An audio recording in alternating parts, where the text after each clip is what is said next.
Selamat pagi Bapak Ibu Saudara sekalian dan selamat tahun baru. Dan tidak terasa 1 tahun sudah berlalu, cepat sekali. Kita seperti baru memulai tahun yang sebelumnya, sekarang tahun itu sudah berlalu. Sekejap sudah lewat. Saya mengingat satu momen waktu masih kelas 5 SD. Saya duduk di pinggir sebuah jendela yang zaman dulu kan kelas-kelas tidak ada AC, jadi jendelanya besar-besar. Ada jendela yang menghadap ke bangunan luar, ada jendela menghadap ke itu koridor. Lalu saya duduk di pas sisi daripada jendela yang menghadap itu koridor, ada jalan. Kemudian seperti berimajinasi, saya melihat ke jendela seperti kemudian melihat saya yang 10 tahun kemudian, yang sudah menjadi seorang pemuda. Lalu seperti saya melihat dan berkata satu hari kalau lewat sini, lihat ke dalam, lihat saya yang masih kecil, itu masih kecil saudara sekalian. Dan kemudian lewat waktu 10 tahun, saya melayani di itu pemuda bagian ketik warta. Zaman dulu belum ada komputer sehingga ketik wartanya itu masih pakai stensilan saudara ya. Dan setiap hari Jumat pergi ke kantor gereja untuk cetak warta. Ketika lewat di jendela itu, saya tiba-tiba terkejut. Saya teringat 10 tahun sebelumnya, waktu masih kelas 5 SD, saya mengatakan nanti kalau udah gede, lihat ke dalam ya, lihat kamu yang masih kecil gitu. Ternyata sekarang saya sudah kuliah, saya lihat ke dalam, saya bayangkan, dulu saya lihat keluar, sekarang saya lihat ke dalam. 10 tahun sudah lewat. Dan sejak hari itu, sejak hari saya lihat ke dalam itu sudah 30 tahun lewat. Jadi saudara sekalian, waktu cepat sekali berlalu ya. Kita seperti baru melewati masa kecil, masa remaja, masa pemuda. Sekarang sudah berlalu cepat sekali. Dan juga tidak terasa bulan Januari ini akan 10 tahun kami melayani di Surabaya. Cepat sekali. Rasanya baru pindah Surabaya, sekarang sudah 10 tahun berlalu. Lalu kita tanggal 18 nanti akan ada HUT Citra yang ke-17. Sweet 17. Wah, cepat sekali berlalu ya. Nanti tanggal 18 kita akan ada itu perayaan ulang tahun. Satu acara yang khusus. Waktu yang cepat berlalu, bagaimana kita mengisinya.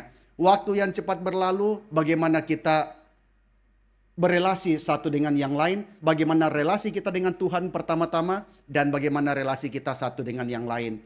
Maka sebelum kita mulai, saya mengajak kita boleh mengucap syukur, kita menyanyikan haleluya puji Tuhan. Salaman semua dengan senyum ya. Mulailah tahun baru dengan senyuman ya. Jangan mulai tahun baru dengan muka yang kusam, tapi mulailah dengan senyuman. Bersama-sama Pak Sunjoyo boleh kita menyanyikannya haleluya puji Tuhan. Semua bangkit berdiri, nyanyi dulu ya. Jangan salaman dulu. Nyanyi dulu, mengucap syukur haleluya puji Tuhan dulu, baru kita salaman satu dengan yang lain. Puji Tuhan ya. Haleluya, haleluya, haleluya, haleluya. Puji Tuhan. Haleluya, haleluya, haleluya, haleluya.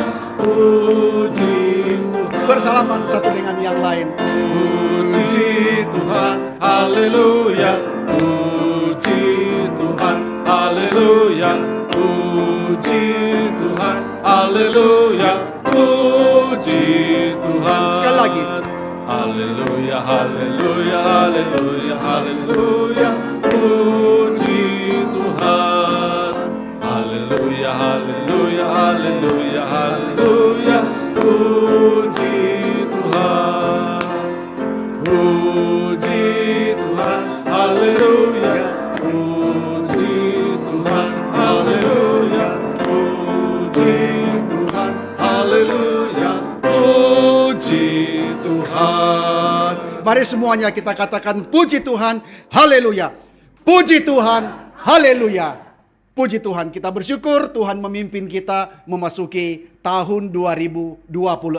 Mari silakan duduk Bapak Ibu sekalian. Kita akan merenungkan firman Tuhan sebelum kita menyelenggarakan sakramen perjamuan kudus. Dan pada hari ini kita akan merenungkan satu tema, yaitu membuka lembaran baru dengan mengucap syukur. Membuka lembaran baru. Ketika kita lewat 1 tahun, lembaran terakhir itu ditutup. Waktu kita mau cari lagi hanya ada di dalam ingatan kita, di dalam memori kita. Kita tidak mungkin lagi kembali dan merubah apa yang mungkin kita rasa kurang, apa yang mungkin kita rasa aku sudah salah jalan. Tapi kita hanya bisa mengingat, maka ketika membuka lembaran baru, kita mengucap syukur. Tuhan pimpin kita, kasih 1 tahun yang baru. Mari sama-sama kita masuk dalam doa. Kami berdoa Tuhan dan kami mengucap syukur bahwa Tuhan yang sudah memimpin kami melewati tahun 2025, tahun yang lalu, sekarang sudah berada di dalam ingatan, bukan lagi sesuatu yang bisa kami garap, yang bisa kami kerjakan. Mungkin ada hal yang kami sesali sebab kami merasa telah mengambil keputusan yang keliru, kami merasa telah mengambil tindakan yang salah, tapi kami serahkan di dalam pengampunan Tuhan, belas kasihan Tuhan, dan kami minta Tuhan, pimpinlah kami di dalam tahun yang baru ini, biar kami berjalan dengan hati yang gentar, hati yang takut akan Tuhan, hati yang sungguh bergantung kepadamu Tuhan. Dan kami minta biarlah Tuhan senantiasa menegur kami jikalau kami sia-siakan waktu, jikalau kami membuang waktu begitu saja. Tuhan, kami mau tahun ini kami boleh mengasihi Tuhan lebih lagi. Kami boleh mengasihi mereka yang Tuhan taruh di sekitar kami. Mungkin itu istri, suami, ayah, ibu, atau anak, atau kerabat kami yang lain yang selama ini mungkin kami sulit mengasihi mereka. Tuhan tolong, dengan cinta kasih daripada Tuhan, kami boleh mengasihi mereka yang Tuhan bukan tanpa maksud. Tuhan taruh di sekitar kami. Dan kami mau juga tahun ini, jikalau Tuhan berkenan, Tuhan dorong kami untuk melayani pekerjaan Tuhan lebih sungguh, agar kami tidak melalaikan 1 tahun nantinya berlalu begitu saja, tanpa ada hal yang mempermuliakan nama Tuhan. Tapi kami mau tahun ini, kami boleh lebih giat, kami boleh lebih melayani Tuhan, kami boleh mengasihi Tuhan. Kami berdoa Tuhan berikanlah pertolongan dan belas kasihan Tuhan. Kami merenungkan firman-Mu, Tuhan pimpin kami sekali lagi. Dalam nama Tuhan Yesus, kami berdoa dan kami bersyukur. Amin. Nah saudara, ada pernah satu survei yang diadakan oleh sebuah university top di Amerika yang survei bangsa-bangsa di, silakan Pak, nanti dikira tahun baru saya setrap. Jadi survei yang mengatakan bangsa mana yang paling bahagia di seluruh dunia. Dan ternyata saudara tahu, survei itu sangat mengejutkan bahwa bangsa yang paling berbahagia adalah orang Indonesia, saudara. Kita bersyukur ya kita tinggal di Indonesia, negara yang paling berbahagia. Nah saudara, saya mengatakan orang Indonesia itu orang yang bisa senyum apapun keadaannya. Waktu Krismon tahun 98, saya baru pertama bekerja di Jakarta. Lalu ada ekspatriat yang bilang, orang Indonesia ini gajinya berapa sih? Ketika saya sebut angka, dia kaget. Sehari hanya $1, 1 hari $1. Wah, kaget dia ya. Lalu dia mengatakan, bisa hidup? Bisa. Kaget dia. Dan bisa senyum? Bisa senyum. Wah, luar biasa ya saudara. Maka orang Indonesia itu orang yang paling gampang ucap syukur. Kita selalu mengatakan untung gitu ya. Orang ditabrak, disenggol mobil, untung bukan kereta. Untung bukan truk. Disambar mobil, kecelakaan, patah kaki, untung cuma 1. Bukan 2 patah. Lalu masuk rumah sakit, untung masuk rumah sakit, bukan rumah duka. Lalu ketika masuk rumah sakit, untung ada asuransi. Kalaupun tidak ada asuransi, untung masih ada motor bisa dijual. Nah saudara, salah operasi pun untung tidak di-charge biayanya. Nah saudara ya, orang Indonesia paling gampang untung saudara ya. Maka hari ini tidak sulit kalau saya khotbah membuka lembaran baru dengan mengucap syukur. Tetapi jujur saudara ya, mengucap syukur itu hal yang mudah atau tidak? Lebih gampang mengeluh atau mengucap syukur? Lebih gampang kita mengeluh. Maka orang Israel di padang gurun 40 tahun itu tidak gampang saudara ya. Ada teolog yang mengatakan Tuhan keluarkan Israel dari Mesir butuh 1 hari saja. Tapi Tuhan keluarkan Mesir dari hati orang Israel butuh 40 tahun. Itu pun Tuhan harus matikan generasi yang pertama kecuali Yosua dan Kaleb. Maka saudara mengucap syukur hal yang mudah? Tidak. Kita perhatikan banyak orang yang harusnya mereka bisa mengucap syukur. kita mengatakan, kalau saya di tempat mereka, saya pasti bisa mengucap syukur. Kalau saya dalam keadaan mereka, saya pasti bisa mengucap syukur. Tapi kenapa mereka tidak bisa mengucap syukur? Mengapa mengucap syukur itu penting? Nah, sekarang kita mau merenungkan, apa bedanya sikap hati yang mengucap syukur dengan sikap hati yang bersungut-sungut? Apa beda terhadap hidup seseorang? Saudara pasti pernah bertemu kedua macam orang ini. Orang yang selalu semangat dan mengucap syukur. Tapi ada juga kita ketemu orang yang selalu mengeluh apapun juga. Waktu kita berada dekat mereka, rasanya bagaimana saudara tahu. Kita mengikuti sidang sinode, berjumpa dengan Pendeta Stephen Tong, selalu ada rasa dorongan, ada semangat, ada keinginan melangkah, melayani lebih keras lagi, melayani lebih giat hari depan. Karena kita melihat orang yang selalu bersyukur, orang yang selalu melihat hari depan bukan hari belakang. Orang bersungut-sungut selalu ingat hari-hari belakang. Yang dulu kenapa begini, kenapa begitu, kenapa salah langkah, kenapa salah keputusan. Terus ingat, tidak melihat hari depan. Dan kita akan sangat berbeda, saudara sekalian. Kita menjadi orang yang sangat berbeda. Waktu bisa mengucap syukur ketimbang kita menjadi orang yang bersungut-sungut. Nah, mengucap syukur itu tema yang sangat penting. Dan tema yang sangat kental di dalam kitab suci. Alkitab bilang apa tentang rasa syukur? Alkitab bilang apa tentang sikap berterima kasih? Di dalam 1 Tesalonika pasal ke-5 ayat ke-16 sampai 18. Di situ kita baca sama-sama ya, ketiga ayat ini. Mari kita baca sama-sama. 1, 2, 3. Bersukacitalah senantiasa, tetaplah berdoa, mengucap syukurlah dalam segala hal, sebab itulah yang dikehendaki Allah di dalam Kristus Yesus bagi kamu.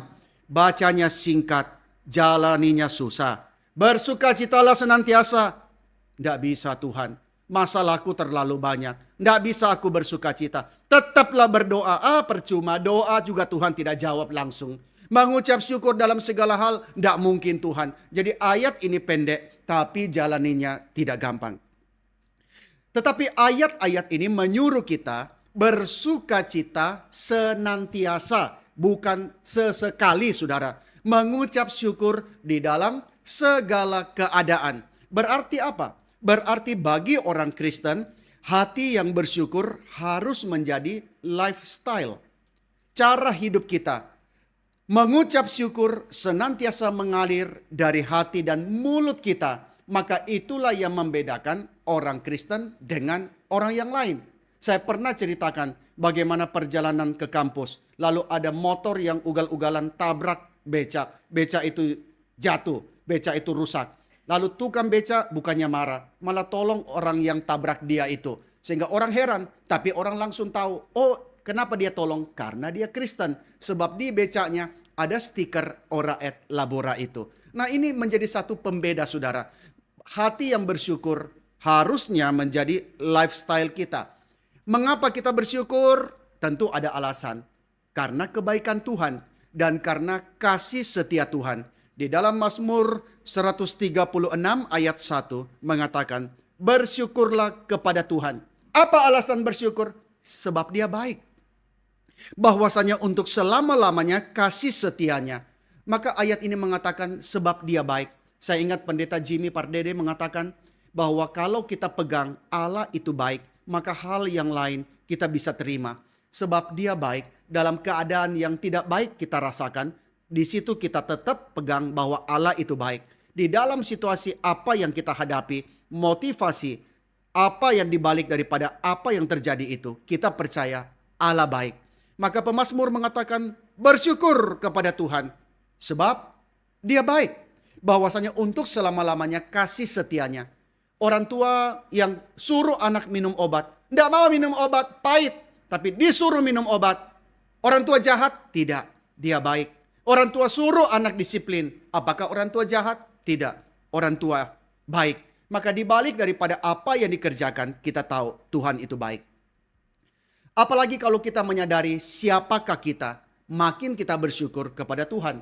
Nah, apakah saudara kita mengucap syukur kalau keadaan baik-baik saja? Nah, ini sangat mudah saudara ya, tentu juga sangat sangat alami ketika kita mendapatkan sesuatu, kita mengatakan kita mendapatkan hal yang menyenangkan kita mengatakan puji Tuhan. Tetapi bagaimana kalau keadaan tidak baik-baik saja? Tentu ini menjadi pergumulan yang besar. Saudara, kita akan masuk kepada tahap-tahap denial ketika seseorang pertama kali dinyatakan you divonis cancer stadium 4. Nah, ini hal yang sulit. Bagaimana bisa praise the Lord? Tidak mudah. Tetapi orang percaya dipimpin melewati tahap-tahap itu sampai dia bisa mengucap syukur. Nah, kita melihat tokoh-tokoh iman di Alkitab seperti Daud dan Ayub. Mereka tetap bisa mengucap syukur bahkan dalam keadaan yang tidak baik-baik saja. Kenapa? Kenapa mereka bisa mengucap syukur bahkan dalam keadaan yang tidak baik-baik saja? Jawabannya ialah karena mereka bisa mengingat perbuatan Allah di masa lalu. Nah, ini penting saudara ya. Bukan cuma lihat apa yang Tuhan lakukan sekarang. Bukan cuma minta apa yang Tuhan akan berikan nanti. Tapi mengingat apa yang sudah Tuhan kerjakan di masa yang lalu. Nah saudara, ini penting sekali. Tahun yang sudah lewat, tidak mungkin saudara balik lagi korek, mau rubah lagi, tidak bisa. Tapi saudara membawa ingatan dari tahun-tahun yang sebelumnya. Tahun yang sebelumnya sampai kepada hari ini. Lihat ke belakang apa yang Tuhan pimpin. Saudara pernah susah? Pernah. Saudara pernah merasa tidak berdaya? Pernah. Tapi kok hari ini ada seperti ini? Hari ini kok masih bisa ada begitu ya? Berarti ada yang Tuhan kerjakan. Dan itu perbuatan yang Tuhan kehendaki di dalam kebaikannya. Maka saudara, kita melihat bangsa Israel ketika mereka dibuang Tuhan. Ketika mereka berada dalam kesulitan. Dan mereka seperti tidak melihat harapan. Nabi-nabi di dalam perjanjian lama. Apa yang mereka lakukan? Maka di dalam situasi yang begitu mengenaskan itu. Mereka hanya ingat perbuatan Allah di masa lampau. Kalau saudara baca kitab Nabi-Nabi, saudara baca Mazmur, mereka mengingat perbuatan Allah di masa lampau. Hari ini keadaanku tidak baik. Hari ini situasiku tidak seturut apa yang aku kehendaki. Apa yang aku doakan tidak menjadi seperti itu. Tetapi aku ingat apa yang Tuhan pernah kerjakan. Nah, itulah yang dilakukan oleh orang-orang beriman di dalam perjanjian lama. Dan hasil dari pengetahuan itu, hasil dari pengenalan itu, mereka bisa mengucap syukur. Hasil dari mereka menggali memori mereka, apa yang Allah pernah kerjakan, mereka bisa mengucap syukur. Ayub berkata di dalam ayat yang begitu terkenal, Ayub pasal pertama, ayat ke-21. Di situ Ayub mengatakan, dengan telanjang aku keluar dari kandungan ibuku, dengan telanjang juga aku akan kembali ke dalamnya. Jadi saudara, hari ini kita lihat orang pakai semua batu-batu yang mahal-mahal saudara ya. Tidak ada yang pakai itu kerikil, pakai batu ini tidak ada ya. Pakai batu yang mahal-mahal. Semua pakai gelang emas. Itu semua hanya sementara yang kita akan lepaskan. Waktu kita datang kita tidak bawa apa-apa. Waktu kita pulang juga kita tidak bawa apa-apa.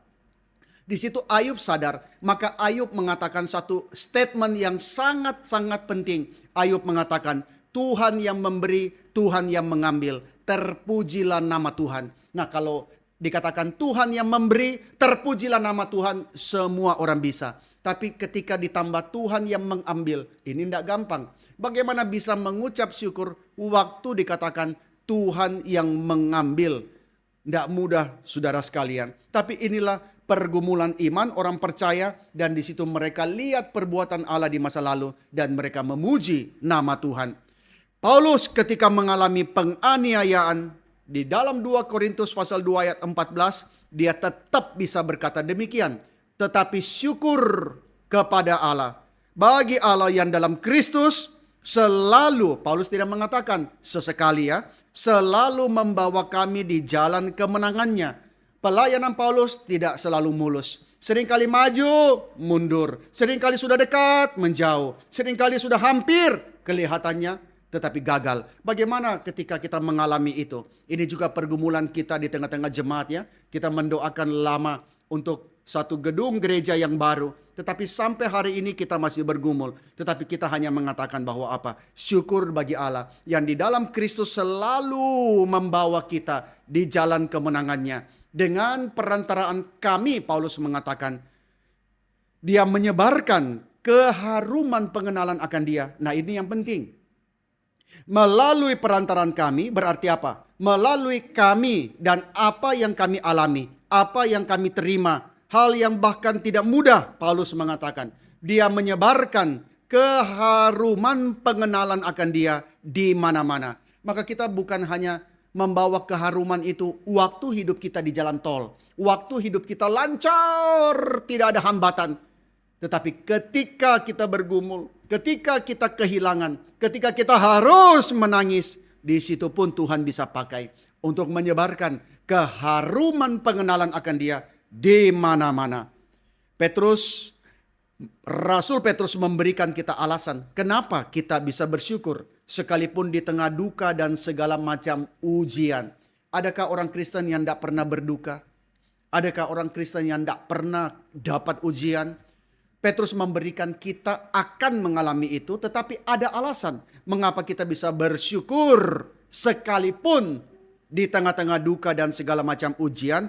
Karena kita lihat dalam 1 Petrus pasal 1 ayat 6 sampai ayat ke-7, di situ Petrus mengatakan, karena melalui kesulitan itu iman kita akan didewasakan, iman kita akan dimurnikan. Lalu setelah dimurnikan, apa yang terjadi? Setelah iman kita dimurnikan, pada akhirnya menghasilkan pujian, menghasilkan kemuliaan, menghasilkan kehormatan pada saatnya nanti Kristus menyatakan dirinya. Rasul Petrus dalam suratnya mengatakan, bergembiralah akan hal itu. Bagaimana bisa gembira? Orang-orang Kristen dianiaya. Orang-orang Kristen mau dihapuskan dari muka bumi. Bagaimana bisa bergembira? Petrus mengatakan bergembiralah akan hal itu. Sekalipun sekarang ini kamu seketika harus berduka cita oleh berbagai-bagai pencobaan. Tapi Petrus mengatakan di balik daripada duka cita itu, di balik daripada pencobaan itu, maksud semuanya itu ialah untuk membuktikan sesuatu. Apa yang dibuktikan bukan kamu hebat. Apa yang dibuktikan bahwa imanmu itu begitu berharga. Imanmu yang murni itu lebih tinggi nilainya daripada emas yang fana, yang diuji kemurniannya oleh api.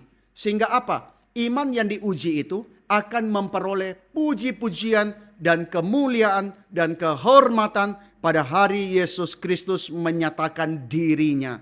Nah saudara, mari kita boleh melihat kepada satu hari, melihat kepada kemuliaan Allah. Kemarin di dalam sidang sinode, di dalam satu renungan dikatakan bahwa kita harus mengarahkan mata kita kepada kemuliaan di hari depan. Kalau tidak, kita akan sangat lesu. Nah saudara, kita mengarahkan kemuliaan kita bahwa satu hari nanti pada saat Kristus menyatakan dirinya, oh betapa indahnya segala kemuliaan di mana kita boleh turut berbagian di dalamnya. Jadi saudara, kita melihat ke bawah, kita melihat ke atas, kita melihat ke belakang, kita juga melihat ke depan. Maka orang-orang Kristen adalah orang yang identik dengan ucapan syukur. Apa penyebabnya? Sekali lagi, karena mereka kenal siapa Allah yang mengasihi mereka. Dan mereka kenal siapa dirinya yang dicintai oleh Allah. Kalau saudara merasa diri, oh saya orang yang cantik, saya orang yang cerdas, orang yang mampu, orang yang hebat, lalu seorang pria datang melamar mencintai, mungkin saya akan merasa, saya memang layak. Dan saya cukup rendah hati untuk menerima lamaran orang itu misalnya. Tapi kalau saudara tahu saudara tidak punya apa-apa, saudara tidak punya kelebihan apapun, tapi saudara dicintai oleh seseorang yang begitu luar biasa, maka saudara penuh dengan ucapan syukur. Nah saudara, kita mengucap syukur karena kita kenal, oh Allah kita siapa? Dan kita mengenal diri kita siapa, maka di situ kita bersyukur. Lalu sekarang saudara, apa pentingnya punya hati yang bersyukur? Kita harus ingat, Alkitab itu penuh dengan perintah mengucap syukur kepada Tuhan. Kita lihat di dalam satu slide, bagaimana 1 Tesalonika 5:18 tadi mengatakan mengucap syukurlah dalam segala hal. 1 Tawarik 16:34 mengatakan mengucap syukur sebab dia baik, bahwasanya untuk selama-lamanya kasih setianya. Nah, ini saya khotbahkan di minggu terakhir waktu di Geraha, saudara, bahwa hesed, kasih setia Tuhan, memakai istilah hesed di dalam bahasa Ibrani. Dan istilah itu tidak ada bahasa yang bisa menerjemahkan sepenuhnya. Maka di dalam bahasa Inggris mungkin memakai istilah loyal love. Tetapi hesed ini begitu dalam. Hesed di dalam Alkitab itu kira-kira kita bisa bahasakan adalah komitmen kesetiaan. Bukan cuma setia, tetapi komitmen untuk mau setia, dan bukan cuma bertahan, tetapi melakukan sesuatu kemurahan, melakukan suatu belas kasihan di dalam jangka panjang, saudara sekalian. Maka seorang boleh setia di dalam pernikahan. Oh, saya setia, tapi setia bertahan, tapi tidak ada cinta lagi. Setia bertahan, tapi tidak mau melakukan kemurahan, belas kasihan lagi. Tetapi hesed di dalam Alkitab adalah satu komitmen, aku mau setia. Setia untuk apa? Selalu melakukan kemurahan, selalu melakukan kebajikan kepada pihak lain, meskipun tidak peduli apa yang menjadi balasan dari pihak itu. Dan bukan cuma sesekali. Mungkin kita mengatakan, saya pernah mencintai istri saya pernah mencintai suami saya sesekali. Sekarang kami bertahan di dalam pernikahan, tapi tidak lagi perlu melakukan kemurahan satu dengan yang lain. Tapi itu bukan hesed. Hesed itu komitmen kesetiaan, melakukan kemurahan untuk jangka yang panjang. Dan itulah yang Allahnya Israel lakukan. Maka di dalam Alkitab, saudara sekalian bisa menikmati pemberian Tuhan dan bisa bersyukur. Itu sangat baik, sangat baik. Tuhan ingin kita belajar bersyukur, mensyukuri segala anugerah yang diberikannya kepada kita. Nah, kadang-kadang kita syukuri kalau apa? Kalau orang yang kita tidak suka ketimpa musibah. Nah, syukurin. Nah, saudara, kenapa ya muncul istilah itu ya? Syukurin. Loh, harusnya bersyukur itu kalau hal baik. Misalnya ya, dia yang dulunya sakit dapat sehat. Nah, kita datang, kita mengatakan syukurin sekarang Bapak sehat ya. Tetapi kenapa kalau kita lihat orang jatuh ketimpa masalah, syukurin gitu ya. Nah, saudara, menikmati pemberian Tuhan dan bisa bersyukur itu sangat baik. Tuhan mau kita belajar mengingat bahwa segala sesuatu yang kita miliki itu semata-mata anugerah dari Tuhan. Itu sangat penting bagi hidup kita. Tanpa rasa syukur kita bisa menjadi orang yang sombong dan egois. Maka saya pernah dengar khotbah ya mengatakan, wah, kita harus belajar dari tukang parkir ya.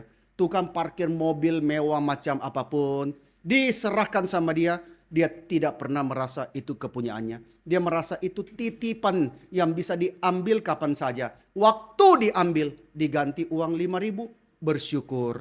Makasih ya, makasih bos gitu ya. Nah, tidak pernah mengeluh, kok diambil punya saya. Nah, ini sesuatu hal yang kita mungkin perlu belajar, saudara sekalian. Nah, tanpa rasa syukur kita menjadi orang yang sombong, saudara. Orang yang sombong dan egois. Orang yang sombong dan egois. Kita mulai percaya bahwa kita bisa mencapai segalanya oleh kekuatan kita. Hari ini saya bisa kaya, kenapa? Saya kerja keras. Saya putar otak. Kita lalu lupa bahwa Tuhan berikan kepada orang yang dikasihinya waktu mereka tidur. Nah, saudara sekalian, kita seringkali terlalu sombong, terlalu egois. Nah, waktu kita bersyukur, rasa syukur itu akan menjaga hati kita tetap berada di dalam relasi yang benar dengan Sang Pemberi. Nah, saudara ya, waktu kita bersyukur, Tuhan terima kasih untuk makanan yang Tuhan berikan. Itu menjaga kita dalam relasi yang benar, bahwa bukan kita yang sediakan itu, tetapi Dia yang menyediakannya bagi kita. Mengucap syukur juga mengingatkan, oh, betapa banyak yang kita miliki, saudara sekalian. Ada lagu, hitung berkat satu persatu. Bagus ya, saudara. Tapi waktu nyanyi, terus hitung yang rugi. Terus hitung yang hilang. Bukan hitung berkat satu persatu. Nah, saudara, waktu kita lihat apa yang kita miliki, kita bersyukur. Pernah ada satu konglomerat. Dia mau anaknya belajar apa supaya anaknya bersyukur betapa kayanya mereka. Maka anaknya libur, disuruh pergi inap di kampungnya sopirnya. Pergi inap di kampung sopir supaya anak itu tahu. Oh, betapa bersyukur. Ternyata rumahku besar, ternyata mobilku banyak, ternyata makanku enak. Supaya anaknya bersyukur. Setelah 1 bulan anak pulang, papa tanya, bagaimana? Sudah belajar apa? Wah pak, saya baru tahu pak, betapa miskinnya kita. Loh, bukannya bersyukur, malah bilang betapa miskinnya kita. Sopir kita pak di kampung, kita hanya punya kolam renang ukuran Olimpik. Dia punya danau pak. Kita ini hanya punya anjing berapa ekor, dia punya anjing, sapi, kambing, burung, ular pun ada begitu ya. Wah besar sekali. Memang terima kasih Pak sudah kirim saya ke sana. Sekarang saya tahu betapa miskinnya kita. Nah saudara, waktu kita hitung apa yang kita miliki, disitulah kita menikmati. Kita tahu betapa banyak yang kita miliki. Dan saudara, kita harus ingat manusia itu rentan dengan ketamakan. Pendeta Stephen Tong mengatakan semua orang itu ada ketamakan di dalam hati. Karena kita manusia yang berdosa. Jadi saudara sudah dapat, masih ingin lebih lagi. Maka saudara, kenapa penipuan merajalela sampai hari ini? Berapa banyak orang yang hilang uang karena investasi bodong, karena hidup pinjaman yang tidak bertanggung jawab. Berapa banyak saudara? Karena kita ini rentan dengan yang namanya ketamakan. Sudah dapat 3, kenapa tidak 4? Sudah 4 harus 5. Sudah 5 harus 10. Ada ketemu banyak orang-orang kaya. Kalau ditanya, bagaimana kamu dengan teman-temanmu yang sepantaran begitu? Dia selalu mengatakan begini, dibandingkan mereka, saya ini paling miskin. Nah saudara ya, kalau level dia miskin, level kita miskin. Gitu ya saudara. Nah saudara, selalu mengatakan bahwa kami ini tidak cukup. Nah saudara, kita ini cenderung apa? Fokus kepada apa yang tidak kita miliki, betul enggak? Lihat orang punya mobil bagus, kok aku enggak punya yang seperti itu? Lihat orang punya rumah besar, kok aku enggak seperti itu? Kita fokus apa yang kita tidak miliki atau apa yang hilang dari kita. Orang tipu, kita terus mikirin dia makan duit saya, dia tipu saya. Itu membuat kita tidak bisa maju. Saya ketemu dengan seorang jemaat yang jiwanya besar saudara ya. Dia ditipu orang tuanya ditipu. Lalu dia terus kerja untuk bayar utang. Saudara, tapi di situ dia meninggalkan yang lalu. Dia mengatakan, kalau saya hanya fokus kepada apa yang hilang itu besar. Yang hilang itu hampir membuat dia berada pada titik 0. Tapi kemudian dia fokus ke depan. Maka dia bisa mengerjakan yang lain dan Tuhan memperkembangkan usahanya jauh lebih besar dari sebelum dia ditipu.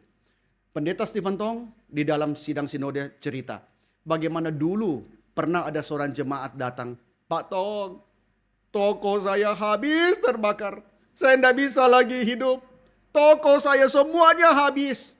Pendeta Stephen Tong mengatakan, saya tidak menangis, saya tidak simpati, mengatakan oh ya kasihan ya, tapi dia mengatakan you harus bangkit. Loh, bagaimana semua habis? Kamu tidak habis semua. Kamu masih punya nama baik. Nama baik, kejujuran yang orang kenal. Maka kamu bisa mulai bahkan dari 0. Karena teman-temanmu semuanya tahu kamu baik. Kamu jujur, kamu tidak tamak. Kamu bisa mulai lagi. Dia mengatakan, betul ya Pak Tong? Betul, Pak Tong mengatakan, pasti kamu kembali lagi. Dalam beberapa tahun kemudian dia balik lagi. Dia bilang, Pak Tong, betul. Betul Pak Tong. Sekarang Tuhan kembalikan bahkan jauh lebih besar daripada yang dulu hilang. Nah di situ saudara sekalian, kadang-kadang kita fokus kepada apa yang hilang daripada kita. Dengan mengucap syukur terus-menerus, kita diingatkan berapa banyak yang kita punya. Ketika kita fokus kepada apa yang kita terima, ketimbang keinginan kita atau apa yang kita belum dapat, kita akan lebih bahagia. Saudara sekalian perhatikan, banyak orang-orang yang sudah berlebih, sudah berlimpah, tetap tidak bisa bahagia.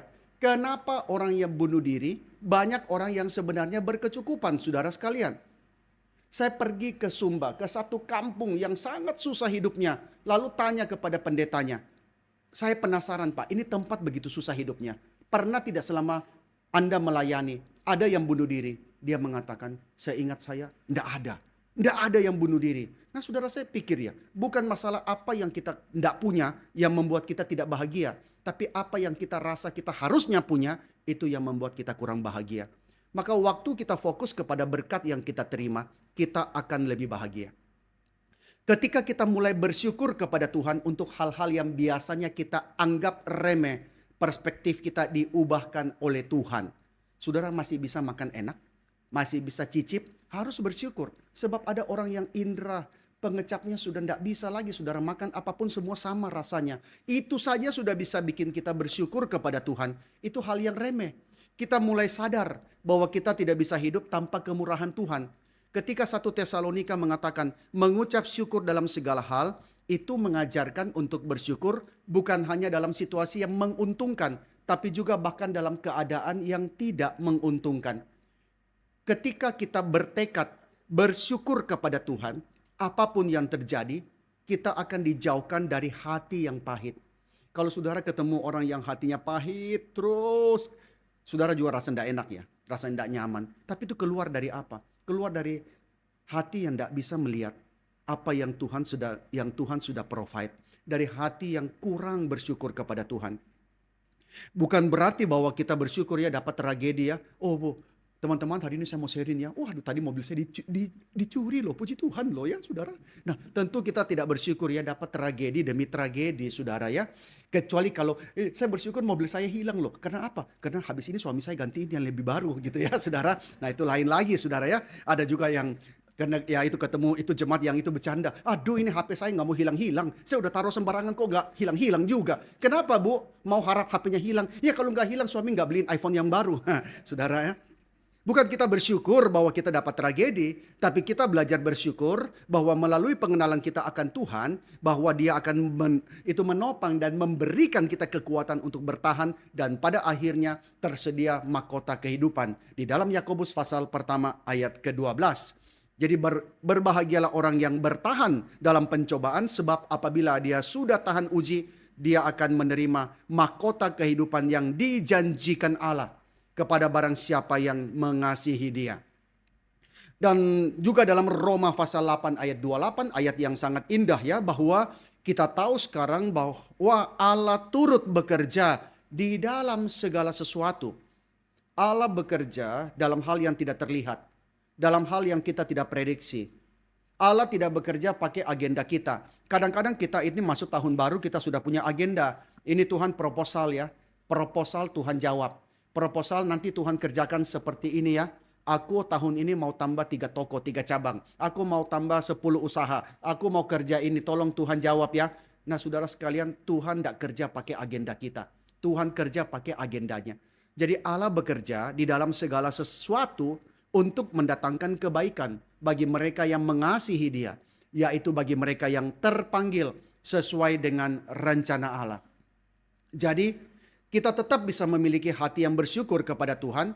Meskipun saudara ya, kita sulit mensyukuri keadaan kita. Saudara perhatikan ya, kita tetap bisa memiliki hati yang bersyukur kepada Tuhan. Meskipun kita sulit mensyukuri keadaan itu.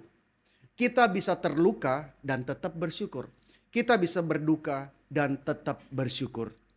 Mengucap syukur kepada Tuhan akan menjaga hati kita di dalam relasi yang baik dengan Tuhan.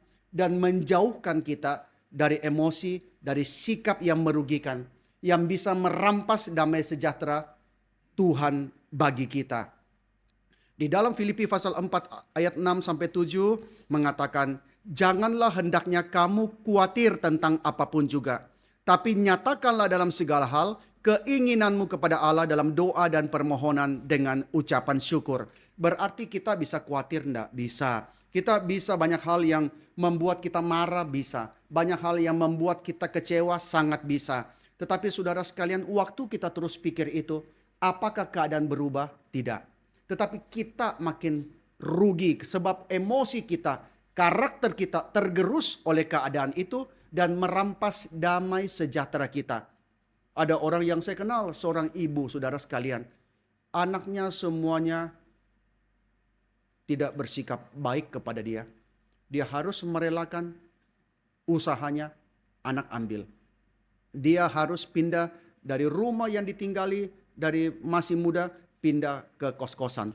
Tapi setiap kali ketemu, saya selalu takjub. Tuhan, orang ini luar biasa.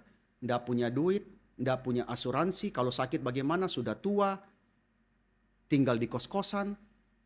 Tapi kalau ketemu dia, selalu senyumnya itu lebar, saudara. Lebar sekali dan tidak pernah mengeluh. Tidak pernah mengeluh. Tidak pernah kasih kabar, tolong saya sakit ini, sakit itu. Tidak pernah mengeluh. Tapi Tuhan selalu kasih dia hati yang sukacita. Kalau ditanya bagaimana keadaan, oh Tuhan baik, baik, baik, baik, semuanya baik. Ngomong begitu saudara, padahal kita tahu kesulitan dia saudara. Tapi dia punya satu sikap yang penuh dengan damai sejahtera. Dan itu tidak bisa dirampas daripada dia. Nah saudara, waktu kita bisa mengucap syukur itu menjaga kita memiliki hubungan yang baik dengan Tuhan. Dan kita penuh dengan damai sejahtera. Lantas bagaimana dengan sikap tidak tahu bersyukur? Hati-hati saudara, hati-hati. Sebab Alkitab juga bicara banyak tentang kurangnya rasa bersyukur. Ingat ya, Allah mencipta kita dan Allah merancang kita untuk apa? Untuk memiliki relasi yang baik dengan dia. Tetapi relasi yang baik dengan dia itu, kalau Allah merancang kita untuk sebagai makhluk image of God yang memiliki relasi baik dengan Allah. Tetapi relasi baik itu, kalau relasi baik ya, maka itu akan mengembangkan potensi kita, panggilan kita sebagai image of God. Apalagi sekarang kita sudah ditebus. Tuhan memanggil kita untuk menjadi garam. Tuhan memanggil kita sebagai terang di tengah-tengah dunia ini. Maka saudara sekalian, relasi yang baik yang akan mengembangkan potensi dan panggilan kita, itu hanya bisa dicapai melalui apa?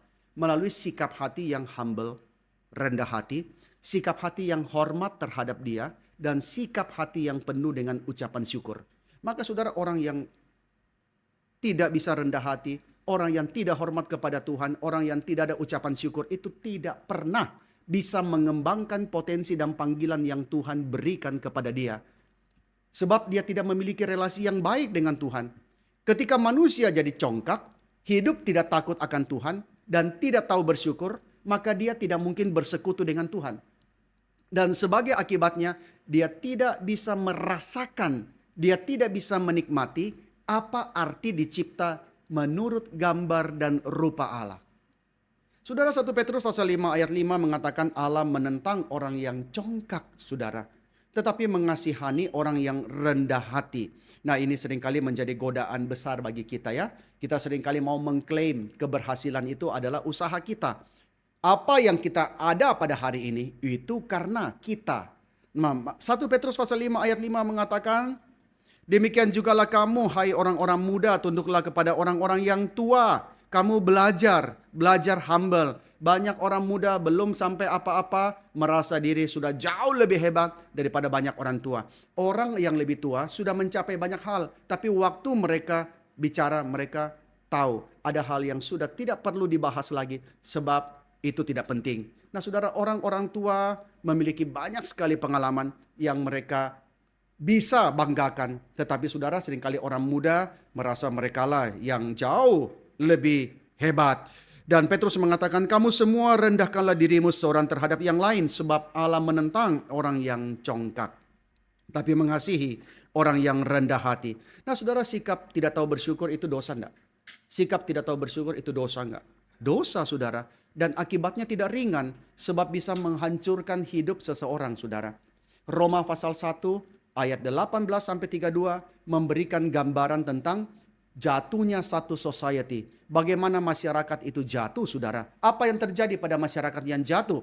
Tentu ada penyembahan berhala. Berhalanya tidak harus patung-patung. Pada zaman sekarang banyak berhala. Fame, money dan sebagainya. Dan kemudian masyarakat yang jatuh juga ditandai dalam Roma pasal 1. Ada homoseksualitas dan segala jenis pemberontakan. Tetapi di situ juga mencatat ada pula sikap tidak bersyukur yang menyebabkan jatuhnya suatu masyarakat. Di dalam Roma pasal 1 ayat 21 mengatakan, sebab sekalipun mereka mengenal Allah, mereka tidak memuliakan Dia sebagai Allah atau mengucap syukur kepadanya. Negara yang maju, inilah bahayanya. Kita pergi ke negara-negara yang ekonominya maju, itu yang menjadi bahaya. Ialah apa? Sikap tidak bersyukur. Tentu ada hal-hal lain yang merusak masyarakat itu. Tetapi tidak tahu lagi bersyukur. Sebab apa? Sebab semua sudah terlalu makmur. Semua sudah terlalu tercukupi. Hal ini memberitahu kita bahwa Allah memandang serius sikap hati yang tidak tahu bersyukur. Selama seseorang bisa tetap bersyukur kepada Tuhan, orang itu pasti ada kepekaan kehadiran Tuhan. Pasti ada kepekaan kehadiran Tuhan. Sebab untuk bisa bersyukur harus ada hati yang percaya kepada Tuhan, bukan? Ketika kita menolak untuk bersyukur, kita menjadi orang yang keras hati, menjadi orang yang angkuh. Kita menjadi orang yang menerima begitu saja semua yang Tuhan berikan, kita anggap itu pantas, dan kita akhirnya menjadi Tuhan bagi diri kita sendiri. Termasuk ya saudara, kita juga melihat dalam pelayanan kita, kadang-kadang kalau kita sudah merasa pelayanan itu adalah punya kita merasa kalau tidak ada saya, tidak mungkin kita menjadi Tuhan bagi diri kita sendiri. Saudara, banyak gereja-gereja ketika orang sudah menjadi terlalu lama dan terlalu banyak kontribusi, dia menganggap kalau saya tidak ada, gereja ini pasti bubar. Tetapi saudara, akhirnya kita menjadi Tuhan bagi diri kita sendiri. Yesus pernah sembuhkan 10 orang kusta. Berapa yang kembali? Hanya 1. Yang kembali untuk berterima kasih kepadanya. Dan orang yang kembali itu adalah orang Samaria. Dia bukan orang Yahudi, orang yang dibenci, outsider. Tetapi dia kembali. Lalu di dalam ayat 17, Lukas 17, Yesus mengatakan begini. Bukankah ke-10 orang tadi semuanya telah menjadi tahir? Di mana yang 9 orang itu? Ini menunjukkan kekecewaan Yesus terhadap sikap kebanyakan mayoritas yang tidak berterima kasih. 10 orang semuanya tahir. Waktu tahir, wah sudah mulai pikir.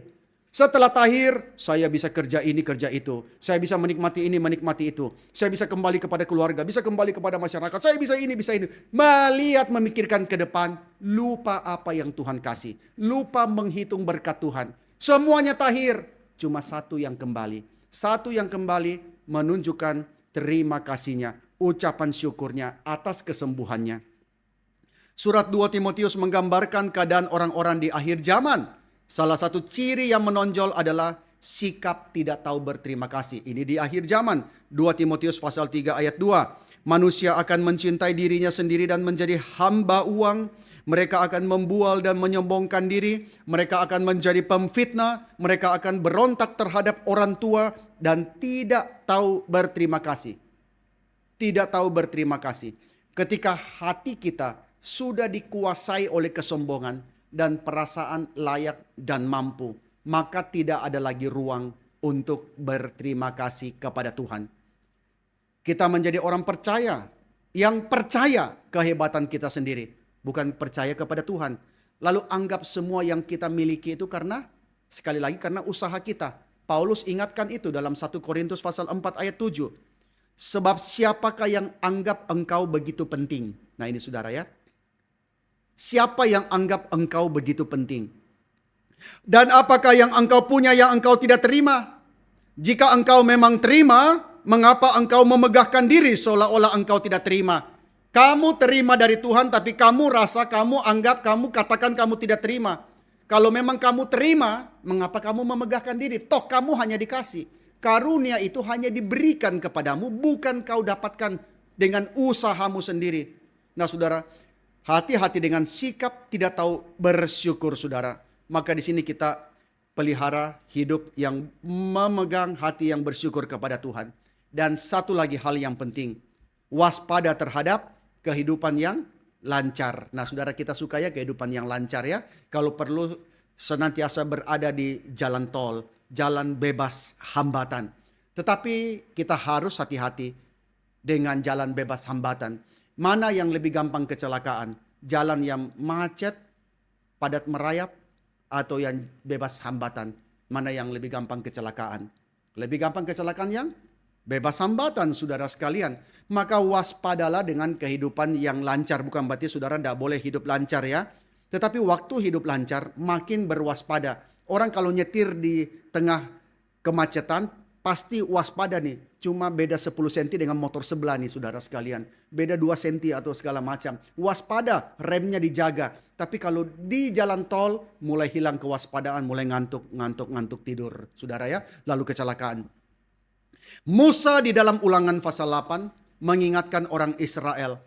Nanti kamu masuk Kanaan, jangan hore-hore ya. Hore masuk Kanaan. Di padang gurun begitu lama. Generasi pertama sudah mati. Oh sekarang masuk Kanaan. Senang. Musa bilang hati-hati. Lebih sulit Kanaan daripada padang gurun. Musa ingatkan orang Israel bahaya. Kalau kamu nanti masuk Kanaan. Meskipun padang gurun itu susah. Padang gurun itu sulit. Tetapi padang gurun itu sekolah kehidupan yang engkau perlukan. Padang gurun itu sekolah yang mengajarkan Israel, orang-orang Israel, engkau harus rendah hati. Engkau bergantung kepada Tuhan melalui pemeliharaan Tuhan. Mana yang turun setiap hari. Setiap hari kecuali pada Sabat. Mana turun, engkau tahu hari ini hidup ada dipelihara Tuhan. Besok bagaimana? Tidak ada tabungan mana. Tidak ada investasi mana, saudara ya. Maka tidak ada yang namanya investasi mana hari depan. Tidak ada, saudara ya. Karena mana hari demi hari. Maka dapatnya mana besok bergantung sama Tuhan lagi. Jadi di padang gurun kamu hidup bergantung sama Tuhan. Nah, hati-hati. Kamu masuk Kanaan itu lain. Kanaan itu beda. Kanaan itu subur sekali. Tanah yang berlimpah susu dan madu. Di situ kau bisa mulai melupakan pelajaran yang Tuhan berikan di padang gurun. Kau mulai lupa. Maka Musa ingatkan sebelum masuk Kanaan. Ini nanti berat ya. Nanti sulit sekali waktu kamu masuk Kanaan. Dalam Ulangan pasal 8 ayat 10 sampai 11. Di situ Musa bilang, engkau akan makan dan akan kenyang. Maka engkau akan memuji Tuhan Allahmu karena negeri yang baik yang diberikannya kepadamu itu. Engkau makan kenyang, oh Tuhan terima kasih dulu kami hanya makan mana, tunggu setiap hari Tuhan kasih. Sekarang berlimpah, kamu memuji Tuhan awalnya ya. Tapi Musa bilang hati-hati. Sebab apa? Sangat mudah melupakan Tuhan Allahmu. Dengan tidak berpegang kepada perintah, peraturan dan ketetapan yang ku sampaikan kepadamu pada hari ini. Waktu suami istri masih susah, mereka masih saling cinta. Tapi begitu sudah makmur, suami sudah berjaya, mulai lupa istri. Mulai pikir, saya mampu mendapatkan wanita yang lebih cantik.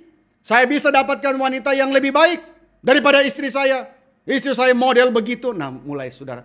Waktu masih susah sama-sama juang. Sama-sama nangis, sama-sama banting tulang. Sudah berhasil, sudah mulai lupa. Banyak sekali usaha yang waktu masih baru mulai. Suami istri sama-sama banting tulang, kerja berat. Setelah berhasil, pecah kongsi. Suami buka sendiri, istri buka sendiri. Terlalu banyak yang kita saksikan seperti itu. Maka hati-hati dengan kehidupan yang lancar. Ingat pelajaran penting ini. Kemakmuran bukan jaminan rasa syukur. Ingat ya. Kemakmuran bukan jaminan rasa syukur. Orang yang makmur pasti bersyukur? Enggak. Banyak orang kaya enggak tahu bersyukur. Maka saudara, kemakmuran bukan jaminan rasa syukur. Belum tentu kita akan lebih bersyukur. Kalau sudah mahasiswa sudah lulus, sudah kerja. Belum tentu lebih bersyukur kalau sudah kerja. Belum tentu lebih bersyukur kalau income-nya bertambah. Belum tentu sudah lebih bersyukur kalau sekolahnya tinggi. Belum tentu lebih bersyukur. Oh sekarang sudah berkeluarga. Belum tentu. Belum tentu lebih bersyukur kalau sehat. Nah saudara, teolog Inggris, teolog Katolik ya, G.K. Chesterton pernah bilang ke sahabatnya C.S. Lewis. C.S. Lewis penulis daripada The Chronicle of Narnia. G.K. Chesterton orangnya humoris. Gemuk saudara ya, orangnya humoris. C.S. Lewis orangnya serius. Chesterton suka goda C.S. Lewis. Dia mengatakan, kamu ya kurus begitu ceking. Orang kalau lihat kamu, orang kira Inggris sedang dilanda bencana kelaparan. Langsung C.S. Lewis balas. Orang kalau lihat kamu, orang tahu kenapa Inggris kelaparan. Karena you terlalu gemuk, begitu ya. Nah ini saling goda ya, ini namanya itu sindiran kelas dunia, saudara ya. Chesterton pernah berkata begini.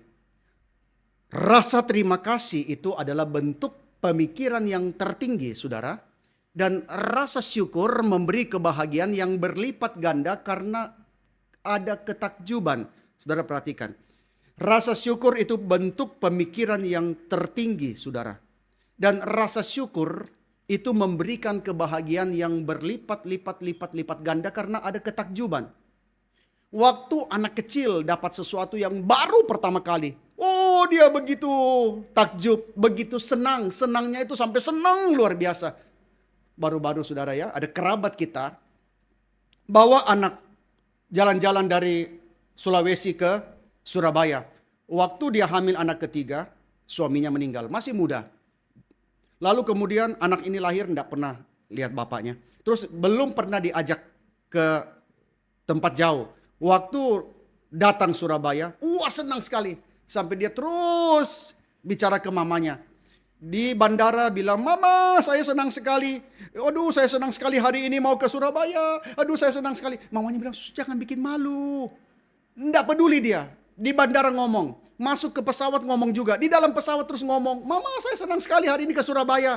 Saya pikir-pikir, kita yang tinggal di Surabaya pernah bersyukur seperti itu enggak ya? Iya kan? Atau kita malah mengeluh, Surabaya panas sekali. Begitu ya.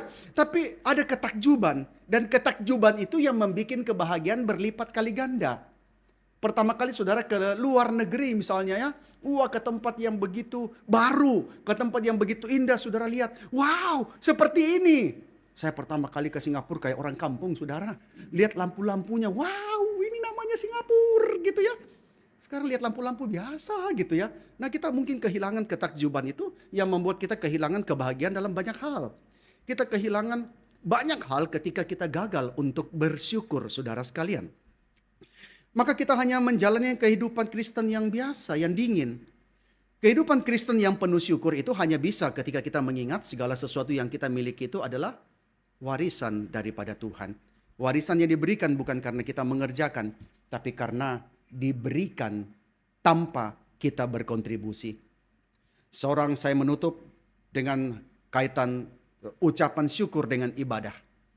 Seorang hamba Tuhan bernama David Rohrer, dia mengatakan, ucapan syukur itu berkaitan dengan ibadah. Saudara setiap minggu datang ibadah. Saudara tahu apa yang menjadi sel inti daripada ibadah. Ucapan syukur itulah yang adalah sel induk dari segala ibadah kita. Maka ibadah itu tidak lahir dari keindahan pujian kita.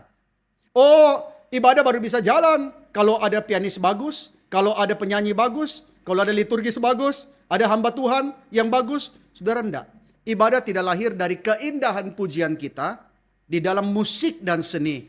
Ibadah juga tidak tumbuh dari fasihnya khotbah atau suasana tempat kita ibadah.